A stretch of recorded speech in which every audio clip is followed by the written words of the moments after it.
ఏమన్నా అడిగితే పైసలు లేవు, నన్ను ఘోషినా పైసలు లేవు అంటాడు. లేవా?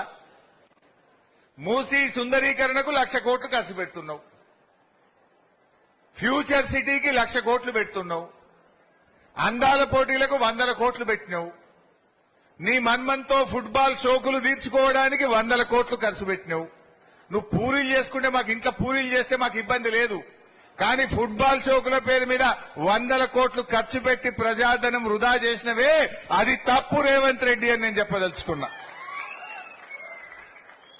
పూరీలు చేసుకో, బిర్యానీ చేసుకో, ఏమైనా చేసుకో, నీ ఇల్లు నీ మన్మడ్ నీ ఇష్టం.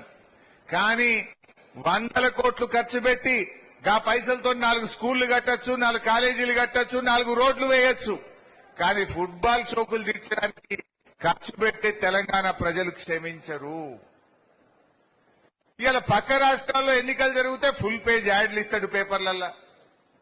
రైతు బంద్ వేస్తే ఎకరానికి ఒక మీటింగ్ పెడతాడు. అది ఎవరి సొమ్ము? గవర్నమెంట్ పైసలతోని. 3,000 బస్సులు పెట్టిండు.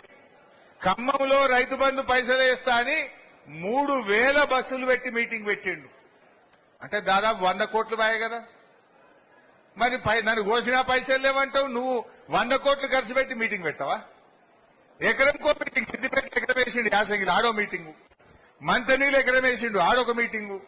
మొన్న ఖమ్మంలో కేసీఆర్ ఎప్పుడో మీటింగ్ పెట్టినాడు, కట్టుకొత్తిండు, ఫోన్లు టింగు టింగు టింగున మోగినాయి, పైసలు పడ్డాయి. అంటే ఈయన పైసల్ని ఇష్టం వచ్చినట్టుగా ఖర్చు పెట్టి ఇలా రైతులకు, విద్యార్థులకు, ఇలా ఎస్సీ ఎస్టీ బీసీ కార్పొరేషన్లకు 1 రూపాయి ఇవ్వకుండా అన్యాయం చేస్తా ఉన్నాడు.